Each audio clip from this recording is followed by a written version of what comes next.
to play the shitty games that suck ass. He'd rather have a buffalo take a diarrhea dump in his ear. He'd rather eat the rotten asshole of a roadkill skunk and down it with beer. He's the angriest gamer you've ever heard.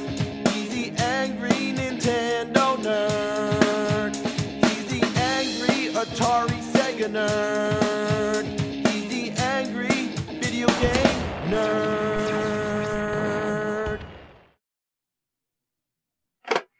You want to know a recipe for shit? Take a movie, put it on NES, and you got yourself some shit. But let's go even more extreme. Let's take one of the best movies ever made, Jaws, by one of the best directors, Steven Spielberg.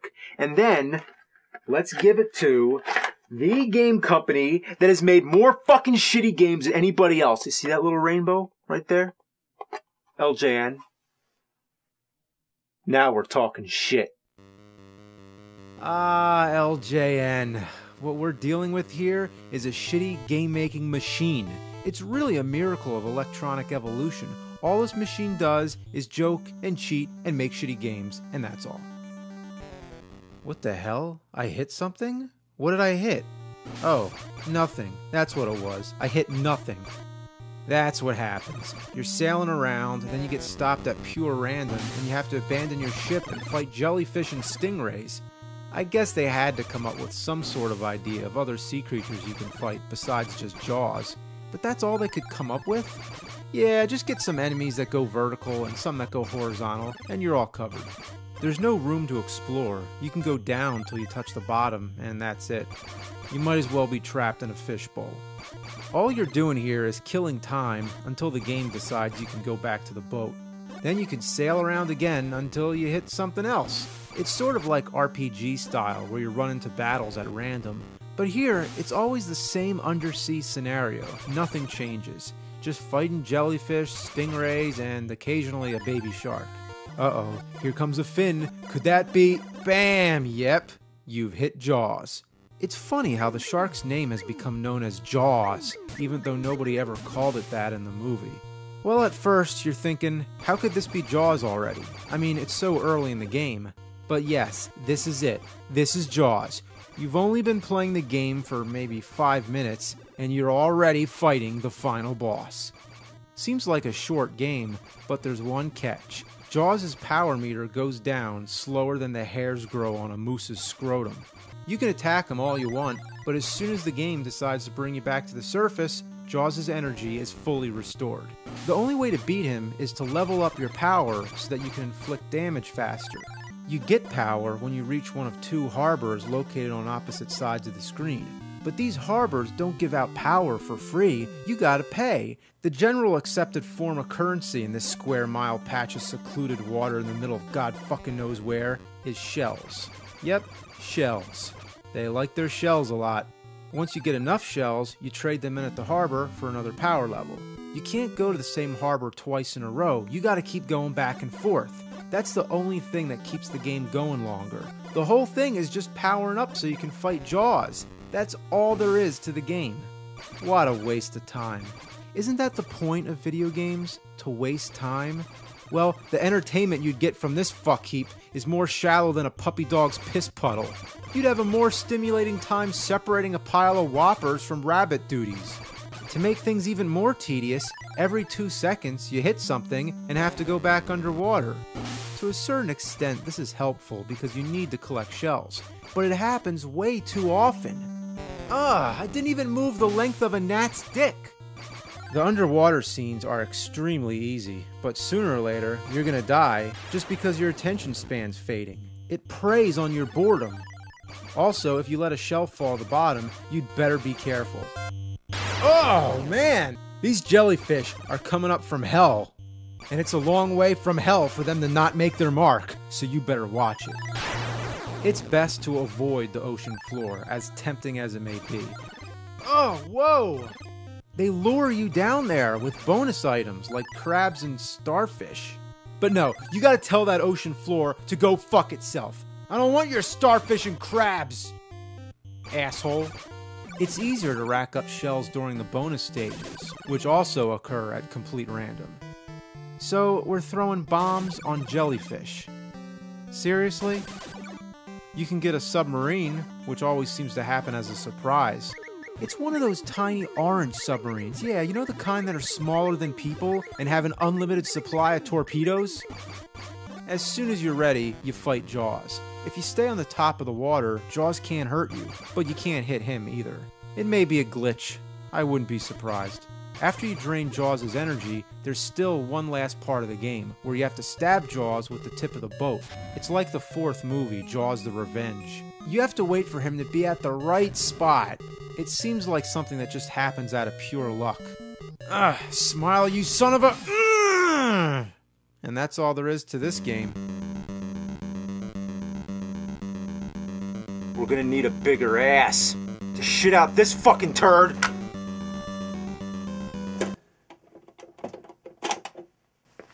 Never playing this game again. I would just throw it into the sea. But I hear that in 2015, there's an antique store opening up in Hill Valley. They might take it. Well, right here, I got a box of games based on movies by Steven Spielberg. Let's see what we got.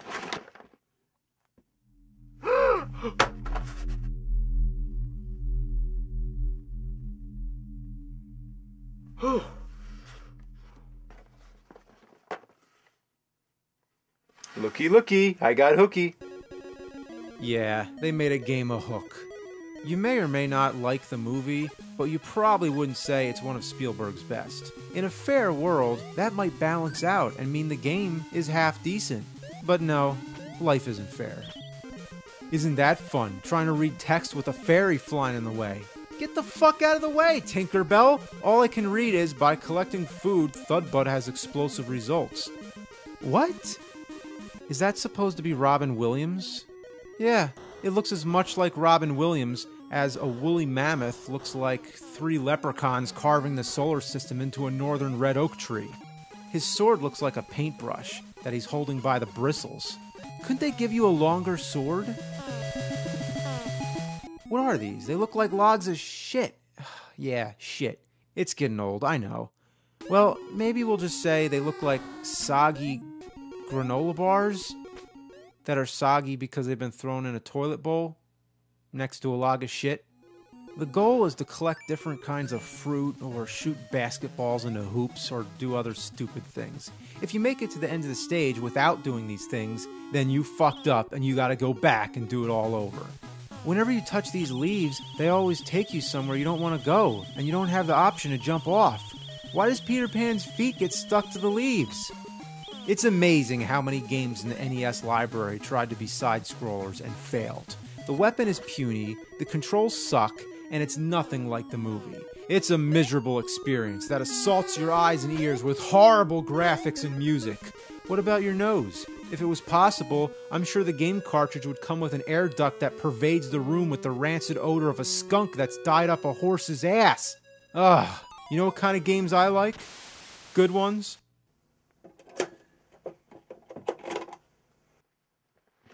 Alright, let's play another game. Let's see what we got.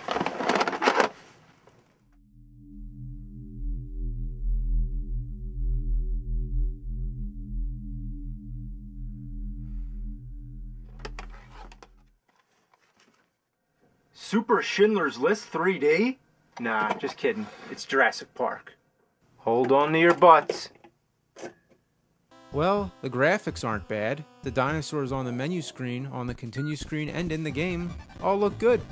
But the ground lacks texture and is only a few shades darker than what you'd call puke green. And who are you playing as? Smokey Bear? Well, that's pretty scary. Smokey Bear with a gun? It's one of those where the fuck do I go kind of games. You run around like an idiot collecting eggs, so yes, it's like a big Easter egg hunt with Smokey Bear and dinosaurs. Touching question mark boxes is a gamble. Either they give you health, or they kill you. Even the smallest of enemies take multiple hits to kill, and you run out of bullets real easily. Good luck finding any more, the game is real stingy with ammo. Half the time I get lost because I don't realize these are doorways. You should be able to see straight through, rather than covering it up with a fucking wall. And what's the big deal with collecting eggs? Is he trying to make a giant omelet? I bet the ending of this game is Egghead from Batman saying excellent. When it comes to Jurassic Park games, they're far from extinct. Way too many of these games to count. Let's step it up to 16-bit with the Sega Genesis version. Did the T-Rex say Sega? The opening scene where the T-Rex breaks loose is actually terrifying. Yeah, being a young kid, playing this game all alone in your room, late at night, with the lights out, and that crazy strobe effect starts making the room flicker, yeah, that was some scary stuff. The graphics are appealing, and the animation is good, but sometimes it's too dark. It's a mess of gnarled vines and platforms. You're never sure exactly where you can go.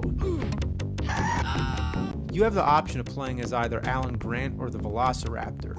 It's tough playing as Grant because you have to constantly switch between different weapons, and it takes too long. The Raptor is stronger and has better dexterity, but jumping always seems to be a problem. You never know when you're able to drop down safely without lots of trial and error. Not too bad, but very frustrating. There is a sequel called the Rampage Edition. Don't you think they should have called it something different? The word edition implies that it's an updated version of the same game, but it's a totally new game. Unlike the other game that had graphics that were dark and dismal, this one's bright and cartoonish. The first screen seems to stretch on for infinity. I don't know where the hell to go, and every time I think I'm getting somewhere, this pterodactyl picks me up and carries me all over the place. Whoa, whoa, jeez! Pick the Raptor, because that shit doesn't happen. Wow, that's one gymnastic raptor. The Super NES version is an updated improvement on the NES version. You switch between an overhead view and a first-person view. When I played this as a kid, I thought it was amazing. It wasn't too often back then when you'd see this kind of perspective. I was always interested in virtual reality. I took a refrigerator box and decorated it to look like a futuristic Land Cruiser. I cut a hole for a window and placed it against the TV while playing the game inside the box. It was, yeah, it sucked. I like how you get to hear elevator music. These first-person views are so hard to navigate without any kind of map system. Another thing really annoying on the overhead view is that there's on-screen instructions that keep getting in the way. Couldn't they have put that on the bottom of the screen or in the corner somewhere? It's not a bad game, but there's one serious problem. One fatal flaw that ruins the whole experience. There's no save feature. This is a pretty long game we got here, and you can't save it? You have to beat the whole game in one sitting? What were they thinking? Then we have the sequel, The Chaos Continues. It's a side-scrolling shooter. Looks self-explanatory enough. You just run to the right and shoot anything that moves. But only 15 seconds into the first stage, you run into a dead end. I went back and forth looking for whatever I missed, and then found out that if you hit up in a certain spot, it takes you to another screen. It's like Friday the 13th, where you have to keep going along different paths. But look at this. How was I supposed to know this was a path? There's nothing there. But on the other screen, there's a flashing red arrow. Now I know that would have been more helpful to tell me the first time, so why have arrows on all the paths except the first one? I think I may have the reason. It's hidden behind the bush. You might think, well, no game designer would be stupid enough to put a foreground bush in front of where an arrow is supposed to go. They probably just forgot to put the arrow there. Well, I can prove this, because there are some parts in the game where you can see an arrow going behind a bush. They covered the arrow with a bush! What a total fuck-up. Even after you know about the paths, it's still confusing to navigate. Every screen looks the same, so it's hard to tell where you've already been unless you draw yourself a map. This part, you have to walk into a rock, which takes you to hell. Yep, dinosaurs in hell. And in this stage, all you do is shoot people. People? What is this, Jurassic Park or fucking Contra? Shop smart, shop as smart. The Sega CD version is a point-and-click game. This is a good game to play if you want to fall asleep or learn dinosaur facts. Compy is one of the old-time smallest dinosaurs, about the size of a coyote, 10 pounds. You click where you want to go, then you see a movie screen and the game automatically takes you there. I would much prefer being able to control myself walking around freely, but instead you have to point and click. Now, I don't have anything against point and click games, I just suck at them. I can't figure out where to go. I've been searching around this room for an hour, and all I can find are locked doors and a crate that I can't open. I found some pliers. Maybe I can use them on the crate? Nope, that doesn't work. Can I use them on the door? Nope, can't do that either. Can't go here, can't go there. Can't do this, can't do that. I suck at these games. The 3DO version is the strangest by far. Who are these people? That's supposed to be Sam Neill? That's supposed to be Jeff Goldblum? They were able to license Jurassic Park but couldn't use images from the movie? What we have here is a bizarre series of minigames. What is this? Space Invaders with Jurassic Park characters? Yeah, shoot all the Dennis Nedrys. Wow, they really came up with good ideas for these minigames. Didn't you always want to be a dinosaur footprint bouncing an egg around? This should be an 80s arcade game, not a cutting-edge 3DO game. Super Glove Ball was better than this shit. There's a driving stage with a vehicle that's impossible to keep under control. One faint tap of the button sends you flying 1,000,000 miles per hour, and there's no brakes. Even the rivers and different terrain don't slow you down. The music and sound effects are beyond god-awful. They're Satan-awful. Is that the Triceratops saying hey? Oh, look at this. You're a tiny microscopic speck flying around in circuit chip land shooting 3.5-inch floppy disks. What does this have to do with Jurassic Park? What were they thinking? Wait a minute. What does it say on the floppy disks? Dump? It says dump? How appropriate.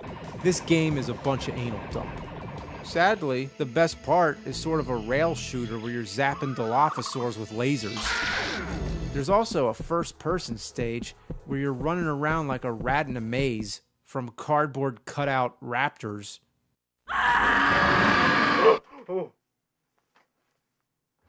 There's a driving stage where you're trying to outrun the T-Rex. It's nice to be playing what resembles an actual scene from the movie.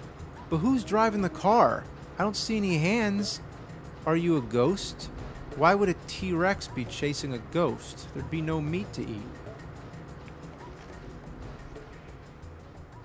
I guess the hand could be like on the bottom part of the wheel, you know, or like maybe driving with the knee or something. But that's some pretty casual driving for somebody who's being chased by a fucking T-Rex. I could see it like, hey, I'm stopping at Dunkin' Donuts. You want me to pick you up some coffee? Oh, what's that? Oh, it's just some fucking T-Rex behind me, yeah. What an asshole.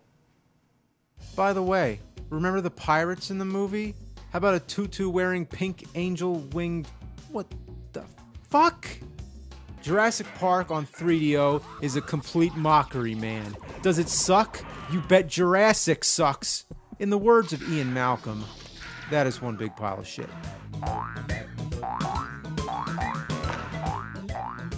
The problem with all these games is that the power to make them doesn't require any discipline. They took the movie without any responsibility. They stood on the shoulders of Steven Spielberg and Michael Crichton to accomplish something as fast as they could, and before they even knew what they had, they patented it, they packaged it, they slapped it on a plastic game cartridge or a CD, and they sold it. Here's an Atari 2600 game I got, and it's probably the strangest cover in my whole collection. E.T. Go Come? What the hell does it mean by E.T. Go Come? And is this supposed to be E.T.? Next to a piece of purple toast with blueberry jam? A balloon? What are all these things? What kind of game is this? It doesn't work properly on my TV. I can only see half the screen. I'm guessing this is because it's a European game. So let me try it on an older TV. Now I can adjust the vertical hold. And there we go. It resembles Pac-Man, but is actually the European version of a game called Aliens Return. It doesn't live up to the cover in any way. The idea is to keep touching these horseshoe-shaped rooms to make pieces of your ship appear while avoiding evil aliens. That's pretty much it. Now, even though this game says E.T. Go Come on the cover, it is not the E.T. game. Oh no. Now, I gotta make something perfectly clear. I play shitty games so that innocent gamers don't have to. But there's one game I never play.